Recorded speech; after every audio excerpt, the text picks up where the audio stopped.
Bonsoir, bienvenue. Nous sommes très heureux de vous accueillir pour cette nouvelle soirée ensemble pour Rosh Chodesh. Nous avons pris l'habitude de nous retrouver tous les mois. Nous essayons de le faire avec ma collègue Sandra Jérusalemi pour vous proposer une soirée d'études en visioconférence. Alors, nous recommençons par ailleurs les événements en présentiel ou en tout cas en format mixte, mais ce que nous trouvons comme avantage à ces soirées sur Zoom, c'est que nous pouvons accueillir des intervenants du monde entier avec beaucoup de facilité. C'est encore le cas ce soir, puisque c'est une soirée internationale, l'Angleterre, Israël, la France. Nous sommes très heureux d'accueillir trois invités. Alors, Vanessa Paloma ce n'est pas la première fois qu'elle intervient lors de ces rencontres, mais Stéphanie Klein et également Shaul Wachstock, nous sommes très heureux de vous accueillir. Pour le coup, c'est une première et j'espère vraiment que nous aurons l'occasion de faire beaucoup de choses ensemble. Alors, c'est une soirée éclectique comme nous aimons les faire avec ma collègue Sandra Jérusalemi. Vous allez avoir de l'étude, de la philosophie, de la musique, beaucoup de choses. Et je passe tout de suite la parole à Sandra pour présenter notre première invitée. Oui, bonsoir, bonsoir à tous. Alors effectivement, notre première invitée ce soir, c'est Stéphanie Klein. Stéphanie, vous êtes professeure des écoles, également formatrice de l'enseignement de la Shoah au primaire et vous enseignez à la Yeshiva des étudiants et au Centre Edmond Flegg à Paris. Et puis, vous êtes l'auteur du livre « Hourra, Hourra, 13 ans, c'est vite passé ».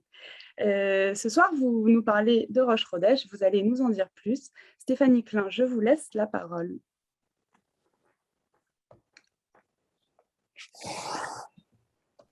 Bonsoir tout le monde. Merci beaucoup à Ariel et à Sandra de m'avoir invité pour cette étude autour de Rosh Chodesh et plus particulièrement du mois de Kislev. Donc, je voulais faire une étude avec vous sur ces deux pôles-là, c'est-à-dire sur Rosh Chodesh et également sur Hanouka. Et on va voir que c'est un petit peu lié. Alors, pour cela, je voulais repartir du texte de la Torah qui parle de cette mitzvah qui a été donnée au Béné Israël alors qu'il n'était pas encore sorti d'Égypte et qui est la mitzvah de fixer le mois, de fixer les débuts de mois, à savoir Rosh Chodesh. Et alors, je ne sais pas si Sandra, si les gens voient le texte, c'est ça ? Voilà. Et donc, c'est dans Shemot, chapitre 12, versets 1 et 2, et Vayomer Hachem el Moshe vel Aaron beretz Misraim les morts. Donc, vous voyez bien que nous sommes encore en pays d'Égypte. Et voici ce que Dieu dit, « Achodesh hazeh lachem rosh chodashim, rishon u lachem lechatshe hashana ». Donc, voilà, ceci est pour vous le commencement des mois, il est pour vous le premier des mois de l'année. Donc, le premier des mois de l'année est fixé, à savoir ici le mois de Nissan, et voilà que les Béné Israël reçoivent cette mitzvah de fixer le temps. Ce qui est intéressant et ce qui interpelle déjà, c'est que les Béné Israël reçoivent cette première mitzvah en terre d'Égypte. Ils sont encore esclaves, toutes les plaies ne sont pas encore passées, il en manque 3. Dans la même paracha, il y a 2 plaies qui sont celles des sauterelles et des ténèbres. Il y a donc cette mitzvah qui est donnée, puis il manque la dernière plaie qui est la mort des premiers-nés. Et puis ensuite, donc, la mitzvah de faire l'agneau pascal et de mettre du sang sur les linteaux des portes. Donc là, on est vraiment très, très proche de la prochaine liberté des Béné Israël.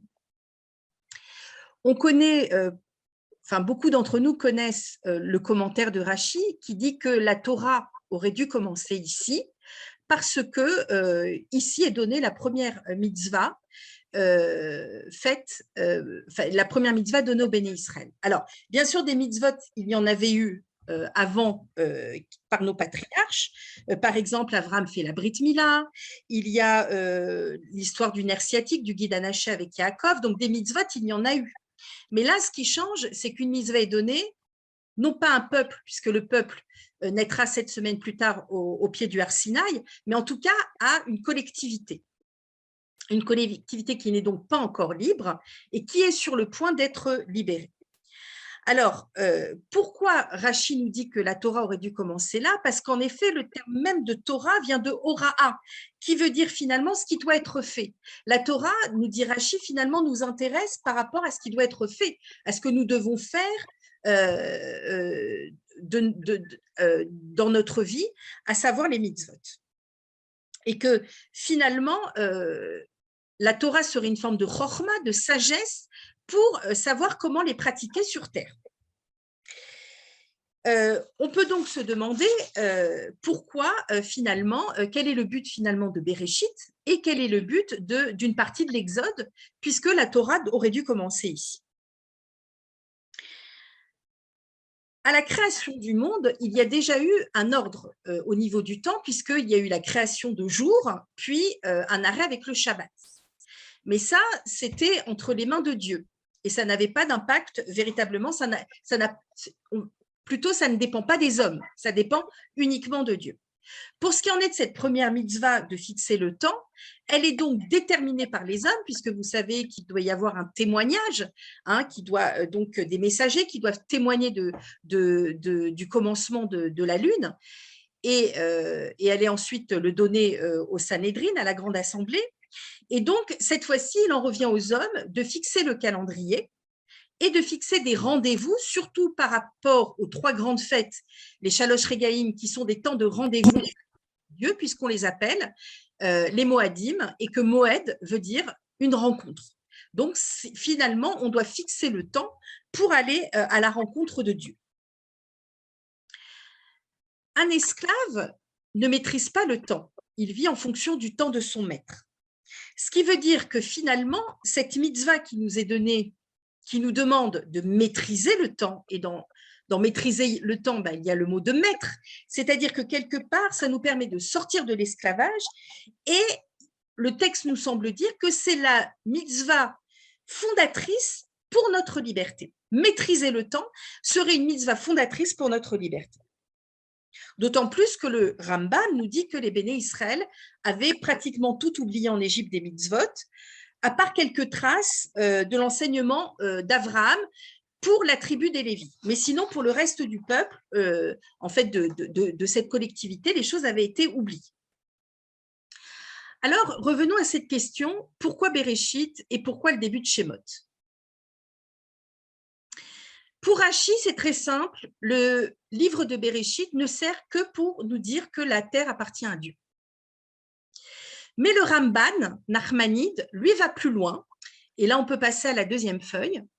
Il dit que finalement, Béréchit nous sert à la création des luminaires, de la lune et du soleil. Alors je vous relis rapidement les textes. Vayomer Elokim iye meorot be rakia hashamaim lavdil ben hayom ou ben halayla vayu leotot ou les moadin ou les yamim veshanim. Dieu dit qu'il y ait des luminaires dans l'étendue du ciel pour séparer le jour de la nuit, et ils seront des signes pour les saisons, les jours et les années. En effet, nous avons aussi besoin du calendrier solaire, puisque nous fixons les fêtes aussi en fonction des saisons. Et les fêtes ont un lien très proche avec les saisons et avec l'agriculture. Vayu les moorot be rakia shamaim le'ahir al haaretz veyechen. Ils seront des luminaires dans l'étendue du ciel pour éclairer la terre, et ce fut ainsi.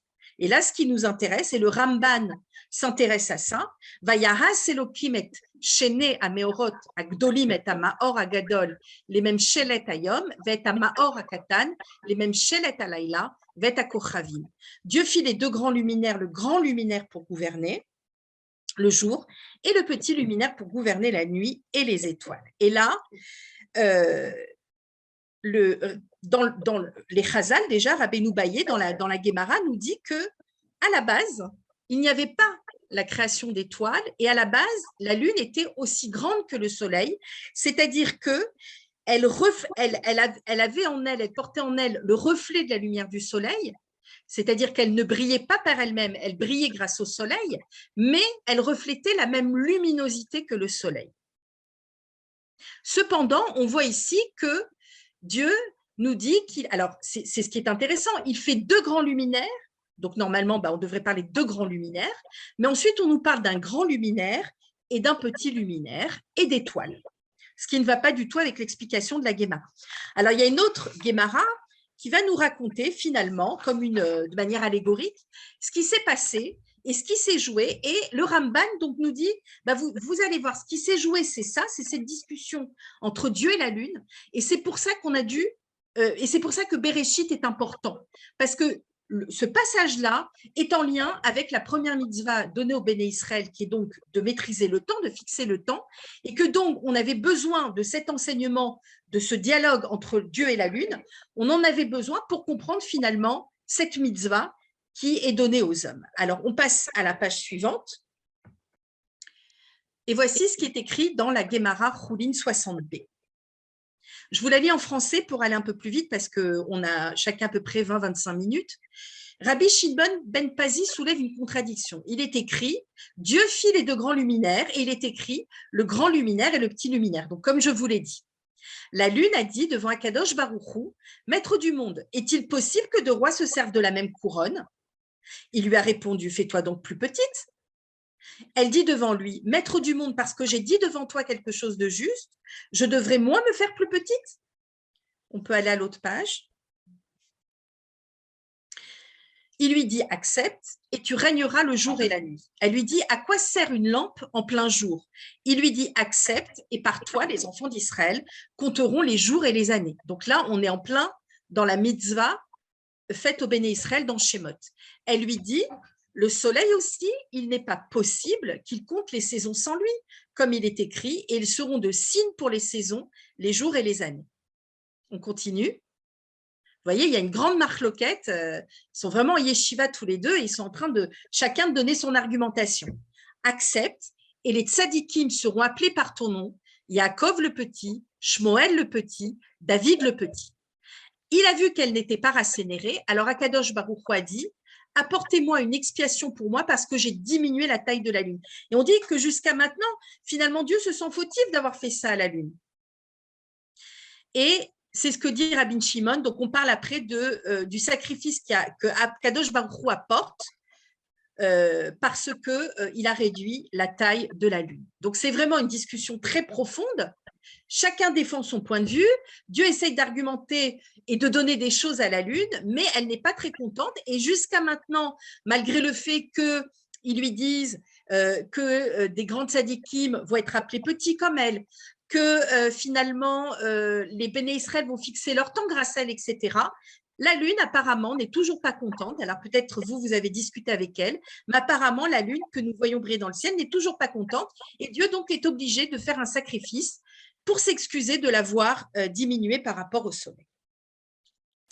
Alors, en dehors des ressentis de la Lune, moi, ce qui m'intéresse, humble humaine, c'est mon rapport à la Lune et le fait que donc je dois fixer le temps puisque je fais partie du clan Israël.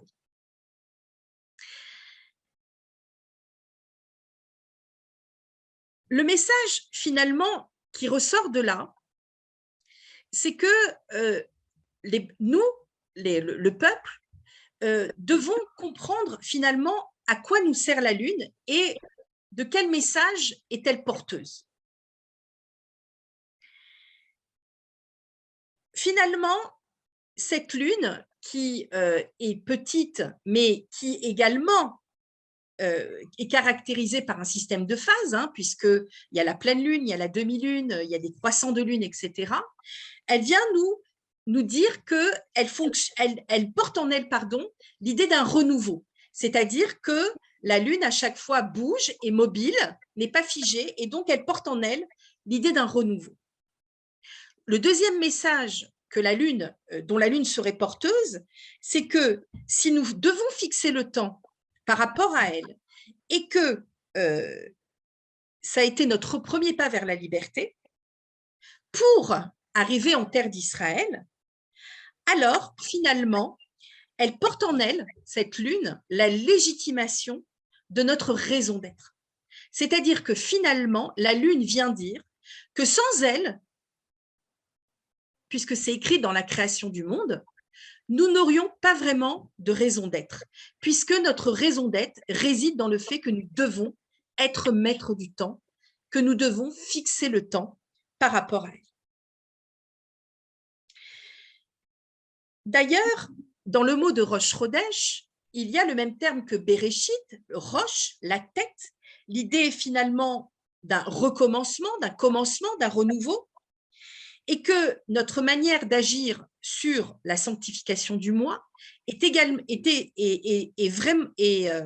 la même, que celle de Dieu vis-à-vis de la création du monde. C'est-à-dire, comme Dieu dans Bereshit a sanctifié le monde, nous sanctifions la lune par notre maîtrise du temps. On sait même qu'au Gan Eden, puisqu'on va y revenir à un moment donné, on dit que Adam Arishon, avant la faute, devait lui aussi fixer le temps. Dieu lui avait donné cette mitzvah. C'est-à-dire que même Adam Arishon, dans sa création, avait ce rapport au temps. Et si les textes nous disent ça, c'est qu'ils viennent nous dire même Adam Arishon avait une perception de la liberté par rapport à cette maîtrise du temps. Alors, je n'ai pas encore expliqué vraiment ce que je veux dire quand je parle de liberté, je vais y revenir. Mais en tout cas, si on relie un peu les occurrences entre elles, on comprend que maîtriser le temps, c'est être libre de quelque chose. Et c'est aller vers la liberté. Ce qu'on comprend aussi à travers cette Guémara, c'est que si la lune est petite, c'est finalement pour montrer la royauté de Dieu. Puisque finalement, Dieu décide, malgré, on va dire, les arguments de la lune, finalement, Dieu l'a déjà diminuée, elle n'a rien pu faire contre ça. Et ce passage nous montre finalement que c'est Dieu qui gouverne ces éléments et que si Dieu gouverne et qu'il nous demande, à travers ce qu'il gouverne, ce qu'il régit, ce qu'il crée, d'utiliser cet élément, notamment ici la lune, pour fixer le temps, c'est que finalement, la lune est un moyen, est une espèce de pont entre Dieu et nous-mêmes. Comme je vous l'ai dit au début, Moed, puisqu'on fixe ici les fêtes, les Moadim, Moed veut dire également une rencontre. Ce qui vient dire que si on a été esclave en Égypte et que maîtriser le temps est une mitzvah fondatrice pour notre liberté aussi réside dans le fait que nous devons aller à la rencontre de Dieu. Il n'y a pas de liberté si ce n'est pour aller à la rencontre de Dieu. On se souvient que d'ailleurs, Dieu, lorsqu'il envoie les 10 plaies, au début, Moshe le présente à Paro, au Pharaon, comme Elohim, une espèce de puissance, d'ailleurs qui parle au monde de l'Égypte, puisque l'Égypte a une vision chaotique de la divinité, a une vision de puissance qui se font la guerre entre elles. Mais à un moment donné, quand Pharaon ne comprend pas ce que Moshe lui demande, Dieu lui dit, maintenant tu lui dis que je suis Hachem et que vous devez aller dans le désert pour vous réjouir avec moi. Propos que ne peut absolument pas comprendre le monde de l'Égypte. Mais là, Dieu, ce qu'il dit, c'est qu'il existe aussi un Dieu qui est un Dieu de rencontre, un Dieu de réjouissance, un Dieu avec qui on peut être en relation. Et donc, cette maîtrise du temps nous permet d'être en relation avec Dieu. Et je dirais même un peu plus que finalement, on apprend de là qu'être libre, c'est faire un pas vers l'autre. C'est aller à sa rencontre. Et c'est surtout pas jouer la carte de l'autonomie. Finalement, dans cette Guémara, la lune, elle joue la carte de l'autonomie, puisqu'elle dit, moi, la lumière du soleil se reflète sur moi et j'ai autant de lumière qu'elle, mais maintenant, moi, ce que je veux, c'est exister par moi-même. Je veux être autonome. Et il ne faut pas confondre ces deux termes. Il ne faut pas confondre l'autonomie avec la liberté. La liberté, c'est finalement être soi-même tout en allant vers l'autre. C'est ce qu'on demande au Béné Israël, au peuple, c'est de s'individualiser, de sortir de l'esclavage, de redevenir des individus, et non pas le reflet de leur maître, mais tout en s'individualisant, aller à la rencontre de Dieu, aller à la rencontre de l'autre avec un grand A. L'autonomie est quelque chose de complètement différent. L'autonomie, finalement, c'est quand on a besoin de personne. Je dirais même que l'autonomie, ça exclut la rencontre, ça rejette l'autre. C'est un peu comme un enfant qui commence à marcher et qui va lâcher la main de ses parents. Et c'est ce que veut la Lune, finalement. Elle veut être seule avec elle-même, et c'est peut-être ça que Dieu n'accepte pas. Et c'est peut-être pour ça que Dieu nous met en relation avec elle, pour qu'elle ne perde pas l'idée de la relation. Alors, on va passer l'autre page. Il est un être, puisque je parlais de Adam Arishon avant la faute, on peut continuer. Il est un être qui a voulu jouer la carte de l'autonomie dès le Jardin d'Éden, dès le Gan Éden. C'est le fameux serpent. Regardez son argumentation. Alors, comme je ne sais pas combien de temps il me reste, donc je vais le lire en français. Et le serpent était rusé. Vous avez 5 minutes, Stéphanie. Alors, je me dépêche. Et le serpent était rusé plus que tous les animaux des champs qu'avait fait l'Éternel Dieu. Il dit à la femme, est-il vrai que Dieu a dit, vous ne mangerez pas de tous les arbres du jardin? La femme dit au serpent, les fruits des arbres du jardin, nous pouvons en manger, mais le fruit de l'arbre qui est au milieu du jardin, Dieu a dit, vous n'en mangerez pas et vous n'y toucherez pas sous peine de mourir. Le serpent dit à la femme, non, vous ne mourrez pas, car Dieu sait que du jour où vous en mangerez, vos yeux seront dessillés et vous serez comme Dieu, connaissant le bien et le mal. Là, ce qu'il dit, c'est finalement, d'une part, vous n'allez pas mourir et vous allez être comme lui, donc vous n'avez pas besoin de lui. Vous n'avez pas besoin de Dieu. Finalement, vous pouvez faire sans Dieu. C'est une des interprétations, parce que là, je n'ai pas le temps, on pourrait beaucoup plus approfondir finalement l'idée du Nahash, l'idée du serpent. Et ce qui est intéressant, c'est que lui, qui va jouer sur la carte de l'autonomie, de cette pseudo-autonomie, on va dire sans Dieu, excusez-moi, sans Dieu, qu'est-ce qui va se passer? C'est qu'au lieu finalement de continuer, au lieu de faire en sorte que la relation entre Adam et Chava continue sur le mode de la transparence, de la nudité, puisqu'ils n'avaient pas honte de leur nudité avant la faute, au contraire, la relation entre eux, à cause de cette pseudo-autonomie, va s'opacifier, puisqu'ils vont avoir honte de leur nudité et qu'ils vont, bien sûr, avoir de la peau sur eux, puis se recouvrir de feuilles de figuier. C'est-à-dire que finalement, l'autonomie, c'est presque du contre-relation. Ça ne permet pas l'idée de la relation. Et là où ils vont sortir du Gan Éden parce qu'ils vont être en exil, Dieu, à Shemot, le passage que l'on a lu pour la fixation de Rosh Chodesh, au contraire, lui, les Béné Israël vont sortir de l'exil pour rentrer en terre d'Israël. D'ailleurs, Eretz, si on change le sens des lettres, ça veut dire Ratson, c'est-à-dire que finalement, c'est l'idée de la volonté de Dieu pour entrer en terre d'Israël. Alors, je vais un petit peu passer ce que je voulais approfondir pour arriver à Hanouka, puisqu'il me laisse peu de temps. Alors, on va passer au dernier passage. Merci Sandra. Regardez la Megillah d'Antiochus. Antiochus dit à ses ministres à propos des Juifs, « Allons, dominons-les et annulons l'alliance qu'a conclue leur Dieu avec eux, Shabbat, Rosh Chodesh et la Mila. » La Mila et Shabbat, on peut comprendre, parce que finalement, c'est notre identité propre. Shabbat, c'est ce qui nous différencie des autres peuples, et la Mila également. Mais pourquoi Rosh Chodesh? Pourquoi annuler ça? Alors, on sait historiquement que parmi l'armée d'Antiochus, il y avait des Juifs qui étaient hellénisés et qu'ils savaient sans doute que les Juifs faisaient Rosh Chodesh. Et ils avaient peut-être entre eux, intérieurement, cette idée de responsabilité et cette idée de liberté. Mais ça, ce n'est pas très important.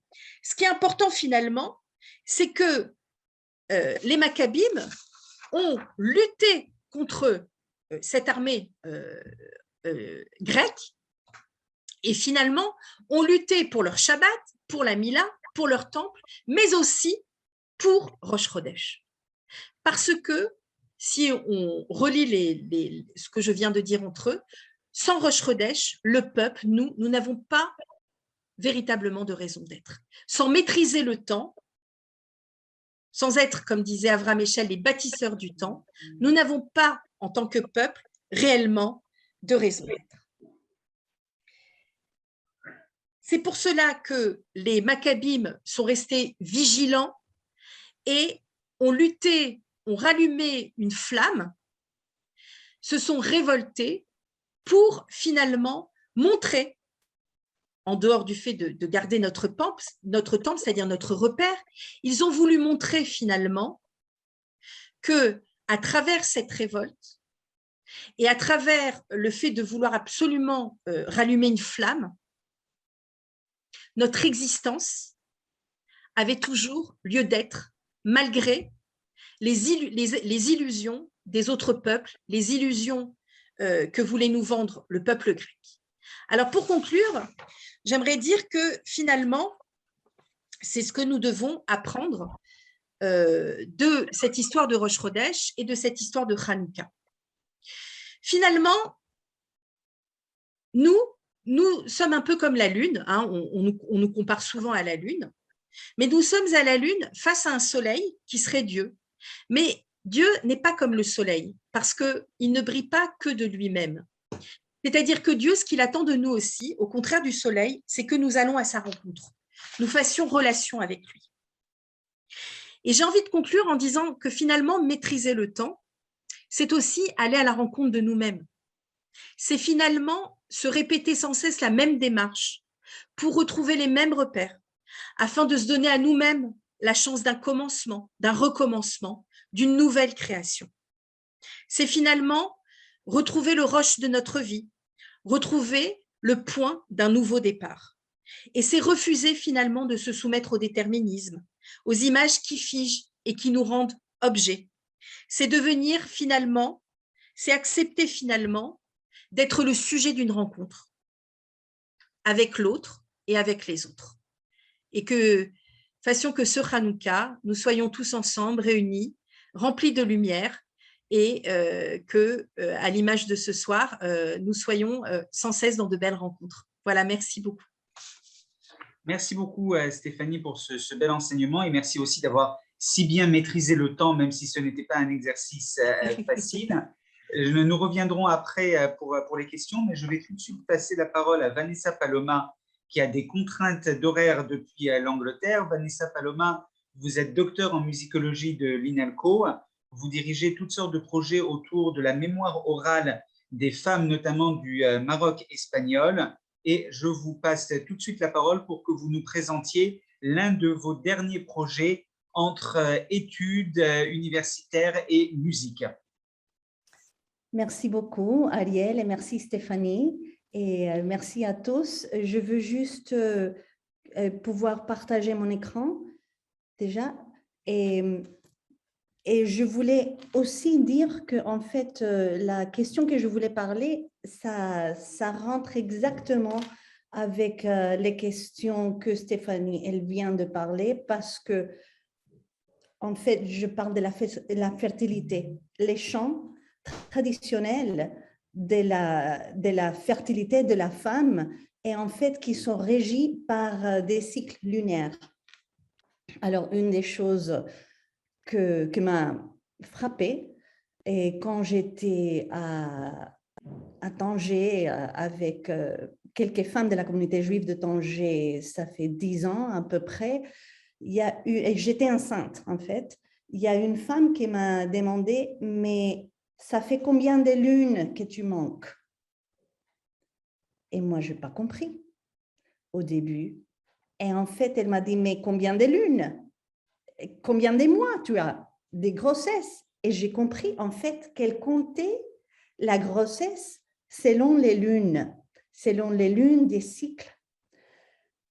Et là, ça, en plus, on a dans la tradition juive du Maroc, on a cette robe du mariage de la berberiska ou la kiswa kbira, et qu'on met et qui dénote qu'il y a des symboles de soleil, les rayons du soleil, et aussi des étoiles et des plantes, c'est-à-dire la fertilité et des cercles, du cercle de la vie, et que c'est en fait, c'est la robe qu'on met pendant un moment très fort de ce nouveau noyau de fertilité communautaire, en fait, la veille de la choupa, le soir de la berberiska ou du henné, là où on chante, souvent c'est les femmes en fait qui chantent aux jeunes couples pour qu'ils soient fertiles et pour qu'ils nous ramènent des nouvelles vies à notre vie communautaire. Alors là, jusqu'avant qu'on a ouvert le Zoom Room à tout le monde, on parlait de la différence de la pensée tabulaire et de la différence de la pensée circulaire. En fait, une pensée sémitique, que c'est souvent en cercle des cycles, en fait, parce qu'on est très connecté et lié à nos cycles du temps, que Rosh Chodesh nous enracine dans cette question sensorielle avec le temps pendant toute notre vie. Mais en fait aussi, la femme elle-même, elle symbolise ce cycle du temps à travers son cycle de fertilité. Alors, je voulais vous parler ça c'est un peu comme introduction, mais je veux vous parler d'un projet que je viens de lancer autour de quelques chansons d'une femme qui vient de la zone du Tafilalet du Maroc, mais qui après a habité à Meknès et après à Casablanca, elle est maintenant en Israël. Et elle a des enfants qui sont un peu partout. Alors, c'est-à-dire, c'est une des anciennes qui garde une tradition judéo-arabe, des chansons judéo-arabes des femmes. Et elle a chanté des chants pour la naissance. Et pour la naissance, des chants qui en fait que les femmes, elles se réunissent pour chanter à la mère qui est enceinte et depuis le 9e mois, ou la 9e lune, et elle commence à chanter ces chants. Et il y a une chanson en fait qui m'a frappée la plus, que c'est une chanson qu'on chante quand la mère, elle perd ses os. Ça, c'était incroyable pour moi d'écouter qu'il y a un chant qui en marque le temps de la rentrée d'une nouvelle vie, avec un chant que les femmes juives, elles chantent à la mère pendant ces moments, pendant le moment qui arrive, les dernières semaines de la grossesse, mais aussi qui l'accompagne d'une façon sonore dans son rôle circulaire de fertilité. Alors, ça, je vous donne beaucoup des infos préliminaires pour vous expliquer en fait que mon travail avant plus pointu, c'était dans les chants judéo-espagnols. Et en fait, dans les chants judéo-espagnols du nord du Maroc, on a aussi des chants de fertilité et des chants de naissance. Et les thématiques, des fois, ils sont similaires. Et ça, je trouvais très intéressant parce qu'en fait, on a une porosité entre ces communautés des langues et qui ont pensé, peut-être ils n'avaient pas beaucoup de connexions thématiques, mais en fait, ils en ont. Et là, cette interview, j'ai eu la chance, en fait, d'avoir un soutien de l'Université de Cambridge et de la Fondation Maternelle pour pouvoir le mettre en ligne sur une plateforme que je veux vous montrer maintenant. Alors, je veux vous expliquer que cette plateforme, elle est, dans mon concept, le noyau de début d'un archive sonore que je commençais à recueillir depuis 2012. Et que c'est des interviews et des répétitions, des jours de Purim, par exemple, des fêtes de la communauté juive, toutes sortes de choses, des morceaux du son de la communauté juive au Maroc depuis 2007 jusqu'à aujourd'hui. Alors, et là, le site s'est ouvert à tout le monde. En fait, je veux vous le mettre dans le chat parce que je voudrais en fait que vous preniez votre temps après, que vous le regardiez, que vous le partagiez, s'il vous plaît, sur les réseaux sociaux, avec votre famille, avec vos amis. Et l'idée, c'est en fait de nous ramener à ces chants traditionnels qu'on a commencé à perdre après la dispersion de ces communautés et après la faute des contextes des vies et des communautés qui existaient au Maroc à l'époque, jusqu'à peut-être les années 60, on va dire. Et là, je veux que vous écoutiez une des chansons de Madame Azeroual, cette magnifique dame, elle m'a répété 1000 fois, elle m'a dit, mais c'est presque impossible de chanter comme ça. Moi, je suis toute seule et d'habitude, on chante dans une groupe avec 15 femmes, 20 femmes et avec les plateaux, en fait, la semilla, et sur la table. Alors là, elle a fait pour qu'on puisse avoir en fait un accès pour les générations futures, que c'est le but de l'archive sonore Roya que je construis. Ça, c'est quand elle perd ses os.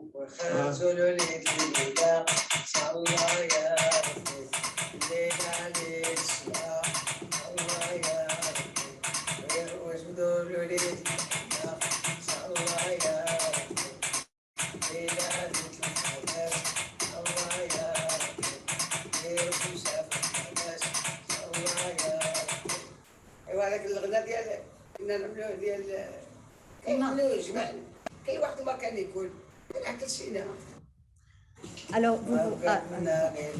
Alors, vous voyez, c'est des petites chansons que peuvent nous sembler comme que c'est un petit morceau de quelque chose qui n'a pas beaucoup d'importance, mais en fait, et au niveau de notre mémoire comme communauté et de notre compréhension du rôle de la voix de la femme communautaire dans les espaces traditionnels religieux. Et moi, je trouve que ça occupe une fonctionnalité centrale. Alors, vous voyez ici, il y a une image faite par une jeune, en fait, sur un design un peu sur la Kiswa Kbira, sur la Berberisca, pour nous montrer les rayons du soleil. Et cette robe qui s'enroule en fait dans la même direction qu'on roule le mappa sur le Sefer Torah, et il est brodé avec la même façon que le Sefer Torah, c'est-à-dire que ça nous dénote que la femme, la vierge, la veille de son mariage, elle est le symbole d'un Sefer, d'un Etzraïm, d'un arbre de vie. Et alors là, une des choses que je veux vous montrer, là après vous aurez le temps de le regarder parce qu'aussi il faut que je chante, mais je veux vous montrer la partie que pour moi, en fait, c'est presque la plus importante ici dans cette plateforme. En fait, c'est la possibilité de que vous tous, vous enregistrez vous-même avec un chant que vous avez de votre tradition. Ça peut être un chant français, ça peut être toutes les questions, un chant espagnol, un chant hébreu, un chant arabe, de ces traditions de votre famille que vous pouvez aussi faire une petite interview d'histoire orale à votre tante, à votre sœur, à votre enfant, et vous pouvez le uploader, le télécharger, est-ce qu'on dit? Oui, le télécharger dans le cloud.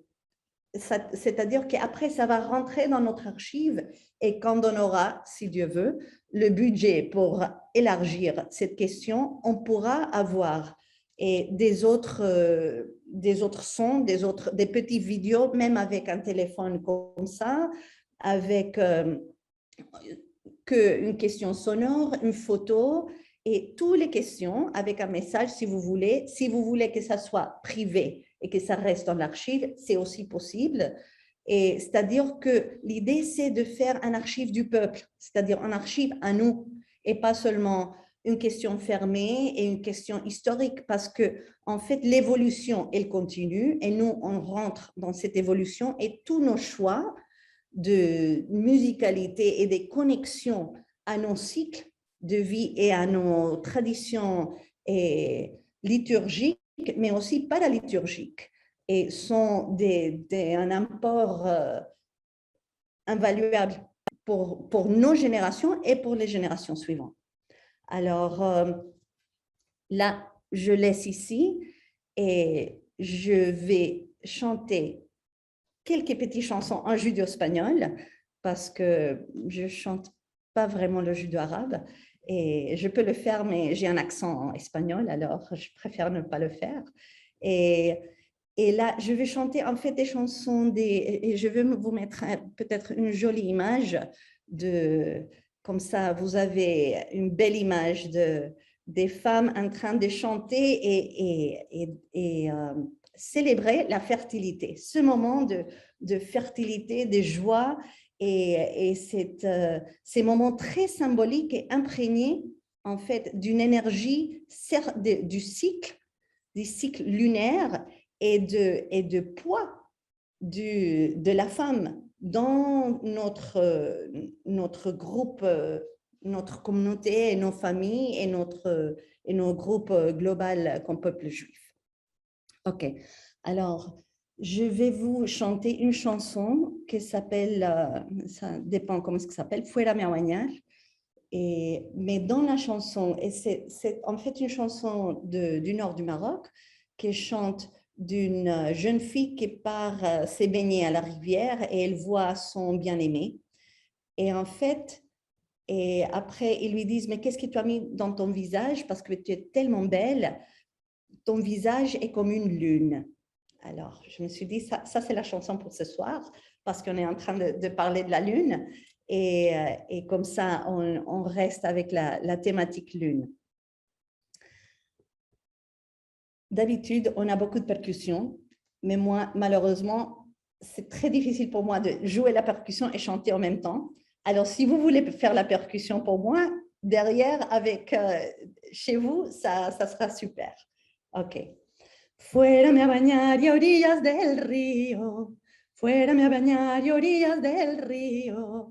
Ahí encontré madre a mi lindo amigo y él me dio un abrazo y yo le di 5 y yo le di 5 y fuérame a bañar y a orillas del claro, fuérame a bañar y a orillas del claro. Ahí encontré madre a mi lindo amado, él me dio un abrazo y yo le di 4, yo le di 4 y así se me arrimó y hacia la cama. Y así se me arrimó y hacia la cama, la cara de esta novia como la luna y la onza de la gracia, ya como la venderé, ya como la venderé. Y así se me arrimó y hacia la cama, y así se me arrimó y hacia la cama. Por ver las almohadas si eran de lana y la onza de la gracia, ya como la venderé, ya como la venderé. Arrelumbre y arrelumbre, arrelumbre esta novia, como arrelumbra esta novia, como arrelumbra el cajale. Esta novia que muy claro, que te has puesto de muy claro, esta relumbre, arrelumbre, arrelumbre, esta novia.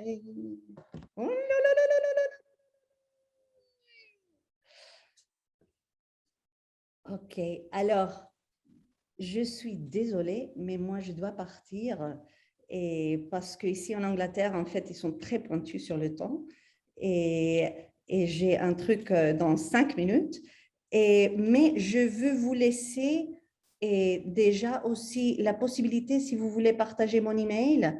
En fait, je voulais faire... voilà, merci. Et everyone, comment est-ce qu'on fait ça? Oui, voilà. Je vous laisse mon email. S'il y a des questions sur ça, et ça sera avec grand plaisir.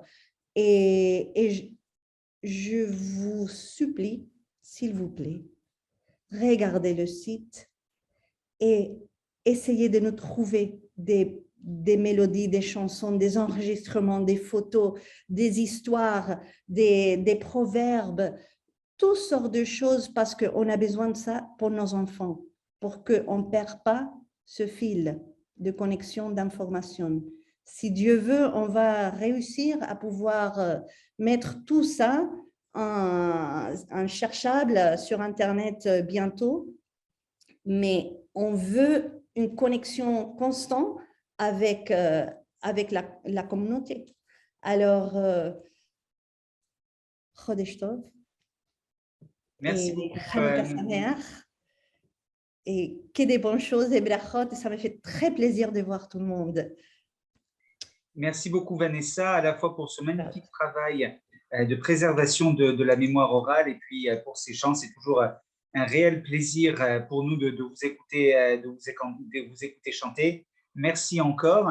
Alors, je rappelle à toutes les personnes qui sont avec nous sur Zoom ou sur Facebook qu'elles peuvent laisser évidemment des commentaires via le chat pour poser des questions. D'ailleurs, il y a beaucoup de compliments pour Vanessa pour sa chanson. Et je dois revenir aussi au début à vous, Stéphanie, pour vous rappeler, je ne sais pas si vous avez vu, que vos élèves de Bordeaux vous saluent. Et donc, je sais que vous enseignez régulièrement là-bas. D'ailleurs, nous nous étions vus, je crois, à Bordeaux lors d'un fameux congrès. Et nous reviendrons avec vous à la fin pour évidemment les questions s'il y en a. J'aimerais aussi saluer la présence parmi nous ce soir du professeur Armand Abécassis, qui est le directeur des études juives à l'Alliance israélite universelle et qui nous fait l'amitié, comme à chaque fois, d'être présent. De même qu'hier, il organisait une soirée là aussi sur Zoom avec le grand rabbin Bernheim et la professeure Catherine Chalier. Merci beaucoup, Armand, d'être avec nous ce soir. Et nous poursuivons. Et nous poursuivons avec notre troisième intervenant de la soirée. Donc après Paris avec Stéphanie Klein, Cambridge avec Vanessa Paloma, nous allons maintenant à Jérusalem avec Shaul Wachstock. Shaul, vous êtes pédagogue, vous avez dirigé des départements d'études juives dans des écoles au Canada et en Belgique, et vous étudiez et enseignez la pensée juive et œuvrez pour le dialogue interreligieux dans les écoles israéliennes. Ce soir, vous allez nous parler de Rosh Chodesh à travers la pensée de Akiva Ernest Simon. Je vous laisse, vous allez nous en dire plus. Merci beaucoup et je vous laisse la parole. Merci Sandra, merci Ariel, merci Stéphanie et Vanessa, c'était passionnant. Alors, pour le rapport avec Rosh Chodesh, c'est plutôt le chidouche, c'est-à-dire que j'ai décidé de vous parler de Akiva Ernest Simon et de vous faire connaître ce penseur, cet intellectuel, ce philosophe de l'éducation qui est très peu connu en dehors d'Israël et malheureusement aussi assez mal connu en Israël. Et je voulais apporter ce chidouche parce que le Rosh Chodesh, évidemment, c'est ce renouvellement, ce renouveau. Et c'est ça l'idée de faire revivre la pensée d'un penseur qui, hélas, n'est pas assez étudié. Donc voilà, il n'y aura pas de lune, désolé. En tout cas, Akiva Ernest Simon, vous pouvez mettre les diapos. Akiva Ernest Simon, ami et disciple de Franz Rosenzweig, ami et disciple de Martin Buber, qui a une influence sur le développement de la pensée de Yeshayahu Leibovitch. Pour ceux qui connaissent un peu ces penseurs, c'est quand même assez impressionnant. Il est né en 1899 à Berlin, dans une famille juive assimilée, une famille patriote, évidemment allemande. Lui, à 17 ans, qui n'était pas l'âge où il devait s'engager à l'armée, décide de s'engager dans l'armée allemande pour combattre dans la Première Guerre mondiale. Il est blessé à Verdun, côté allemand. Mais après la guerre, ce qui l'a réellement blessé et ce qui l'a vraiment touché, c'était l'antisémitisme qu'il a vécu et vu dans les tranchées. Et cet antisémitisme fut un réveil pour lui. Vous savez, André Neher a écrit un livre sur « Ils ont refait leur âme » et on parle de la pensée du retour. Eh bien, Ernest Akiva Simon est aussi un penseur du retour, de l'assimilation de sa famille assimilée allemande. Il est revenu vers son identité juive à cause de cet antisémitisme qu'il a vécu à l'armée. Il entreprend des études de philosophie à Berlin, où il écrit une thèse sur Hegel, comme Franz Rosenzweig. Apparemment, ils avaient tous un compte à régler avec Hegel. Il rencontre Erich Fromm, que vous connaissez aussi peut-être, un psychanalyste, sociologue et membre de l'école de Francfort. Et il se rapproche de Franz Rosenzweig et de Martin Buber. Il suit aussi les enseignements d'un rabbin, le rabbin Nehemia Nobel. Vous pouvez passer, Sandra, les prochains. Donc, petite image. Voilà, allez, restez là. Merci. Donc, issu des enseignements de ce rabbin Nehemiah Nobel, rabbin qui a été une source d'influence aussi pour Rosenzweig et très apprécié de Eric Fromm. Aussi un nom qu'on ne connaît pas, mais qui mérite d'être cité et puis étudié aussi. Et à la Brit Mila du fils de Franz Rosenzweig, c'est lui, Akiva Ernest Simon, qui a l'honneur d'être le sandak, le parrain du fils. Et Rosenzweig lui fait comprendre que c'est le Rav Nobel qu'il aurait voulu voir comme sandak de son fils et qui, lui, n'est là qu'en mémoire et en souvenir de ce rabbin, qui, hélas, n'était plus de ce monde. Donc, on peut dire qu'il s'agit là de ces 3 maîtres. 3 maîtres avec qui il avait bien évidemment aussi des divergences et il était très critique de l'approche de Buber concernant la pratique des mitzvot, mais était assez proche de Buber de sa vision pour l'État d'Israël. Il était critique de l'approche non sioniste de Franz Rosenzweig, mais il était son disciple et il a accepté son approche des mitzvot, de l'accomplissement des mitzvot et de sa conception du messianisme. Voilà, je vous ai donné un peu de l'arrière-plan intellectuel, on va un peu rentrer en profondeur.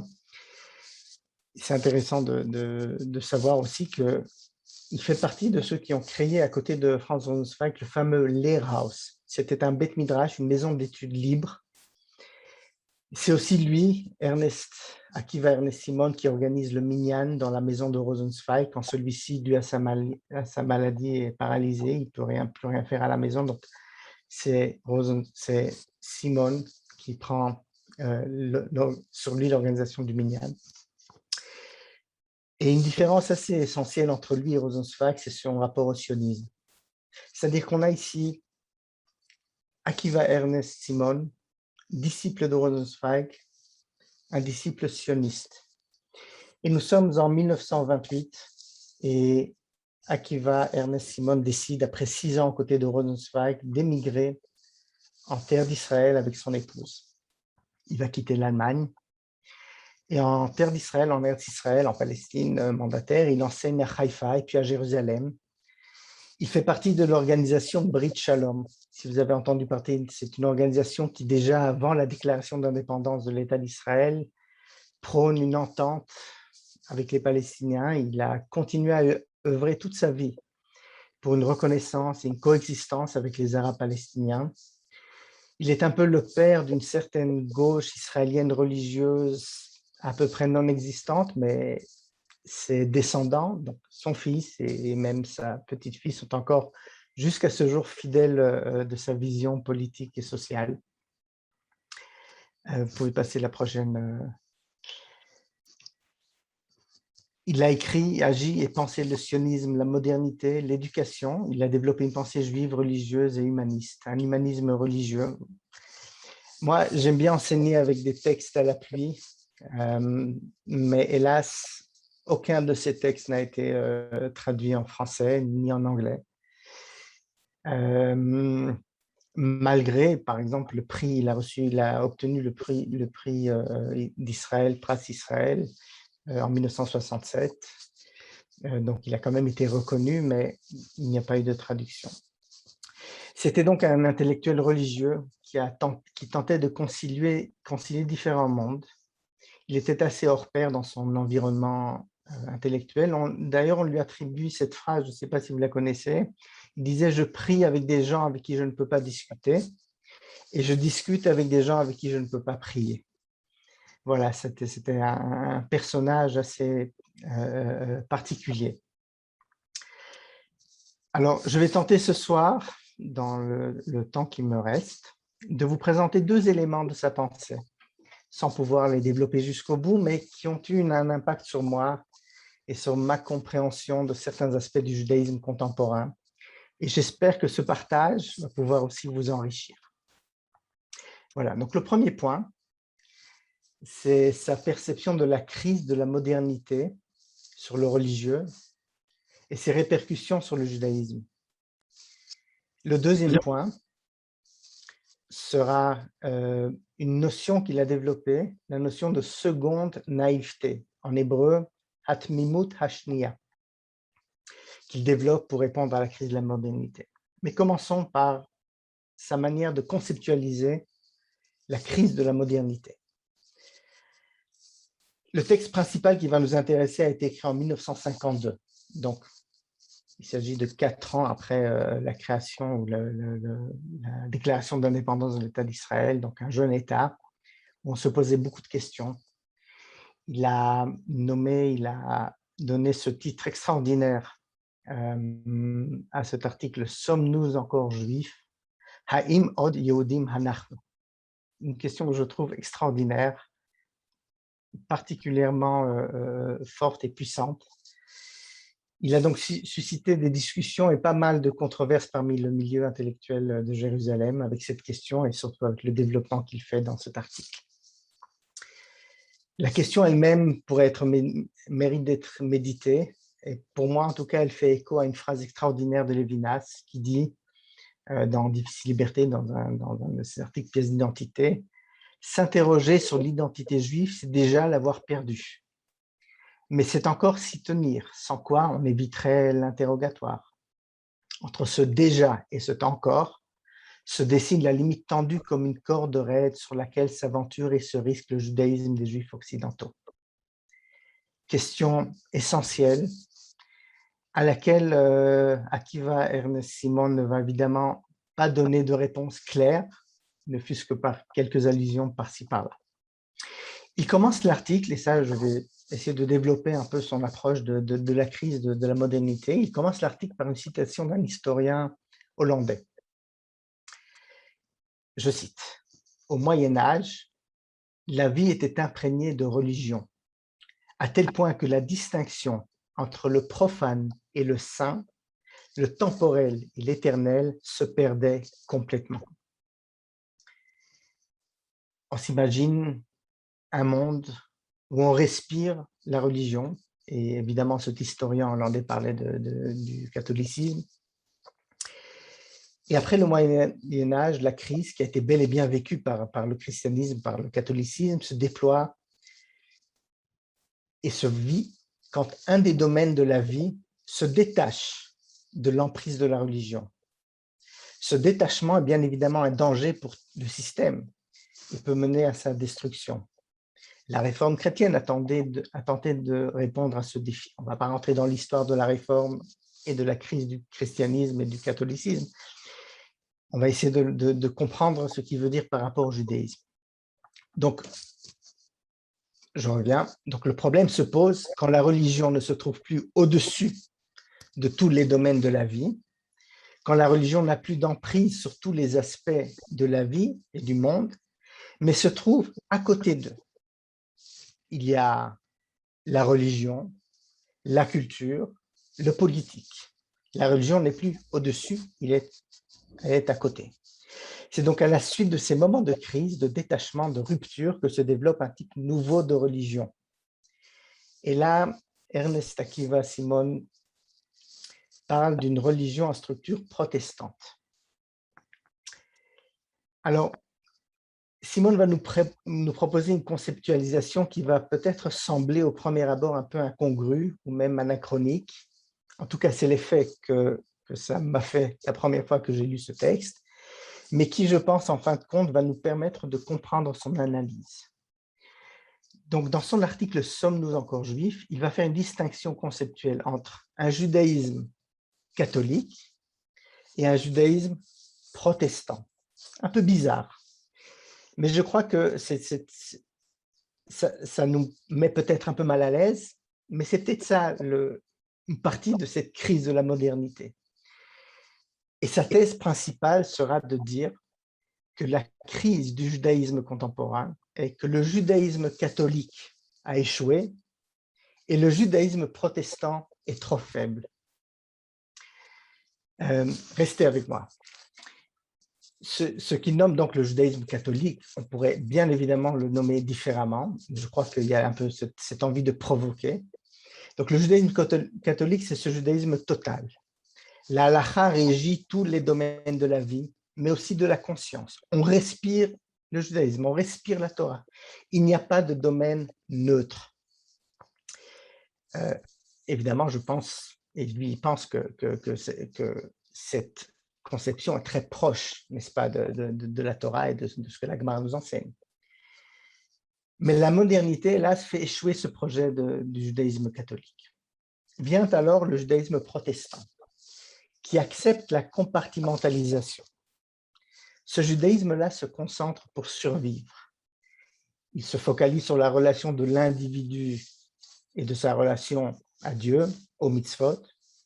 Il met moins l'accent sur l'aspect total, social de la halakha. C'est un judaïsme qui se retire dans la sphère non pas privée, mais dans la sphère de l'individu. On va le dire un peu plus simplement. Il y a l'approche qui demande, donc la première approche du judaïsme total, catholique, qui demande la sanctification de tout. En hébreu, on pourrait dire kadosh, kadosh, kadosh, ou bien leit atar panouy mimem, il n'y a aucun lieu où il n'y ait pas d'étincelle de divin. Et puis, il y a un judaïsme qui accepte la distinction entre le saint et le profane. Hamavdil ben kodesh lechol. Et ça, c'est ce judaïsme plutôt protestant. Voilà, ça c'est comme ça qu'il voit les choses. Il faut essayer de comprendre vers où il va.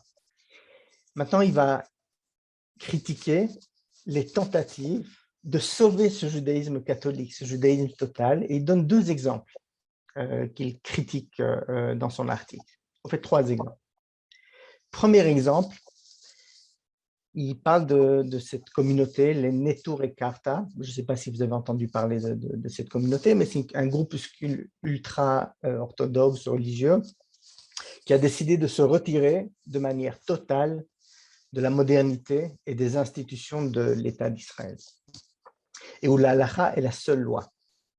Donc, un pas en arrière, on s'enferme, il y a un enfermement, pour pouvoir justement garder, se protéger contre la modernité et garder cette conception de ce judaïsme total, catholique. Il donne un autre exemple aussi.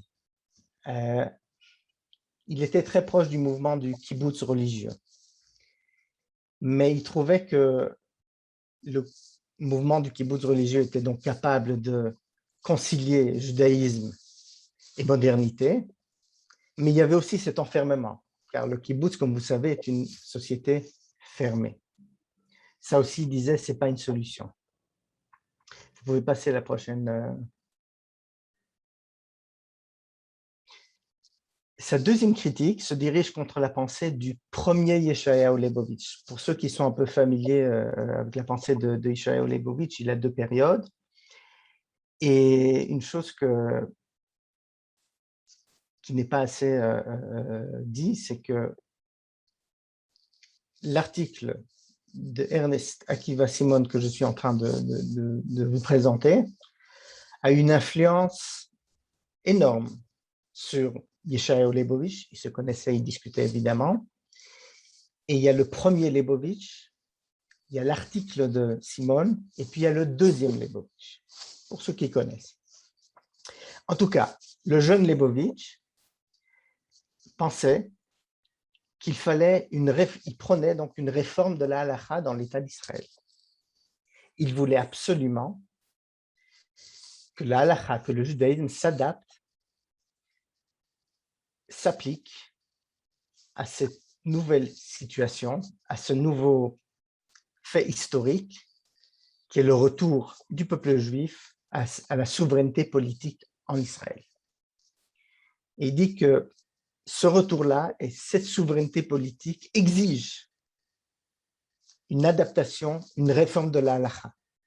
Par exemple, il dit, pour Shabbat, on ne va pas pouvoir utiliser encore le goy de Shabbat pour les affaires de l'État, pour les infrastructures qui vont être créées en Israël, ce n'est pas possible. La halakha doit changer. Et donc, Ernest Akiva Simon critique cette approche parce qu'il dit c'est de nouveau rentrer dans cette problématique de ce judaïsme qu'il appelle catholique. De nouveau, vous pensez, Leibovitch, qu'il faut que la halakha, que le judaïsme soit total. Mais la modernité a fait échouer ce projet. Et ça pose plus de problèmes que cela en résout. Donc, cette critique-là a été, Leibovitch a accepté la critique, il a tout à fait changé après, pour ceux qui connaissent le deuxième Leibovitch. Un jour, on fera une conférence sur Leibovitch, on en parlera, mais en tout cas, il critique d'un côté ceux qui veulent réformer la halakha pour l'adapter à la modernité, et il critique ceux qui veulent se retirer de la modernité pour justement maintenir l'intégrité de ce judaïsme-là.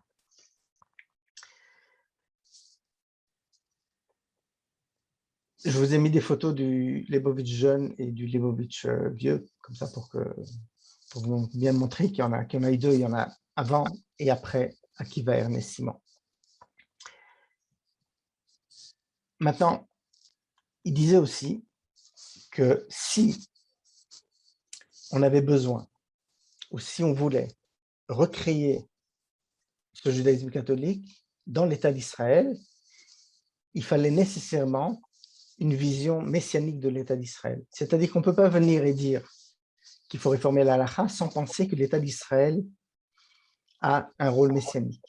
Et ça, c'est sa deuxième critique de Leibovitch, parce que Leibovitch, dans cet article-là, contrairement à ce qu'il va écrire après, il donne quand même une signification messianique à l'État d'Israël.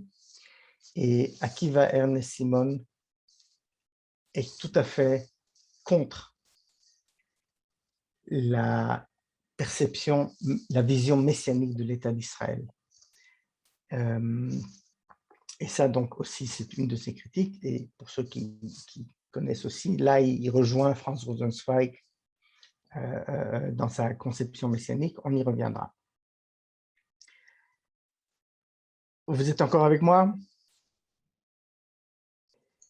Bien sûr, vous avez encore 5 minutes. D'accord, très bien. Ouh là là.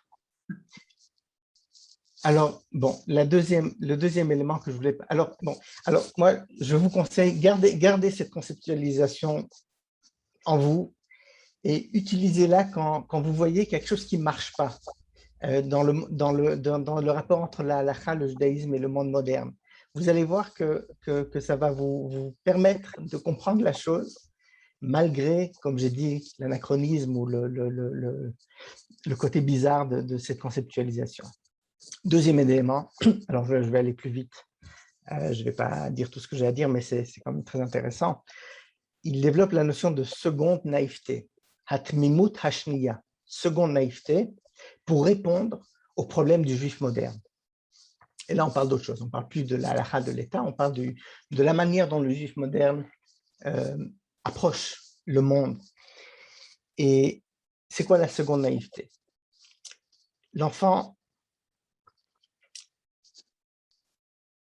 apprend, il va à l'école, il a ce qu'il appelle cette première naïveté. Il découvre le monde. Il découvre le monde, il croit, il a la émouna, non seulement une émouna, une croyance en Dieu, mais une croyance en le monde, il fait confiance à ses parents, il accepte ce qu'il reçoit dans ses premières années. Et puis vient le deuxième stade, le stade critique. Et le stade critique, évidemment, est une remise en question des vérités qu'il a reçues dans son enfance. Pas seulement l'enfant, mais la culture aussi, parce que, en fin de compte, la modernité, que ce soit la critique biblique, que ce soit la remise en question, la critique marxiste ou freudienne de la religion, tout ça, nous, on vit dans la modernité, on connaît tout ça. Et c'est une remise en question de nos croyances les plus naïves. Et Akiva Ernest Simon décide qu'on ne peut pas rester au moment critique de la modernité, on doit la dépasser justement par cette notion de seconde naïveté. Il s'appuie sur, c'est une notion qu'il emprunte à un philosophe allemand, Peter Wurst. Même Paul Ricoeur, lui aussi, utilise cette notion de seconde naïveté, donc ce n'est pas quelque chose inventé par lui, mais en tout cas, c'est quelque chose qui existe déjà, mais il essaie de la concilier avec son approche du judaïsme. Et il dit qu'on doit surmonter et concilier par la prière. Il dit que la prière, c'est le grand défi. C'est le grand défi de l'homme de la seconde naïveté. Et je dois dire que, et je vous conseille d'essayer, nous sommes tous exposés à la critique moderne, que ce soit de la Bible, de la religion, de nos croyances. Prenez cette notion de seconde naïveté et dites-vous, c'est ce qu'il dit Simone, que en fin de compte, en surmontant, en se disant d'accord, il y a la critique, mais je vais quand même intégrer ma première naïveté, mes premières croyances avec cette critique. Et ensemble, je vais les concilier, les mettre ensemble pour arriver justement à cette seconde naïveté et être un juif qui n'est pas dupe de la critique moderne, mais qui demande à chaque fois, dans un mouvement dialectique, de surmonter cette critique. Voilà, je vais m'arrêter là. C'est deux aspects de la pensée de cet homme qui est, hélas, pas assez étudié. Il a aussi développé toute une approche éducative, pédagogique, un humanisme religieux passionnant. Et j'ai profité ce soir de vous faire partager quelques notions. Peut-être on a goûté un peu à cette pensée de ce disciple de Rosenzweig qui a une influence sur la pensée juive en Israël. Et au fait, une petite dernière phrase, souvent on dit qu'il n'y a pas que Franz Rosenzweig n'a pas eu de suite en Israël pour plusieurs raisons, mais je pense que grâce au personnage d'Akiva Ernest Simon, Franz Rosenzweig, ce penseur du retour, ce penseur d'un autre messianisme, a eu des disciples en Israël qui ont œuvré, qui ont travaillé, qui ont écrit et qui méritent d'être approfondis. Merci. Chodesh Tov. Merci beaucoup, Shaoul, pour cette très belle découverte, effectivement, d'un philosophe qui est totalement méconnu en France. Je ne peux que vous inviter à une seule chose, traduire certains des textes qui ont l'air absolument passionnants pour en faire profiter le public français. Et j'espère vraiment que nous aurons l'occasion d'en reparler et d'approfondir ces sujets avec vous. Merci beaucoup vraiment pour cet enseignement. Merci également à Stéphanie Klein pour son intervention en premier. Merci à vous tous pour votre écoute attentive et à très bientôt.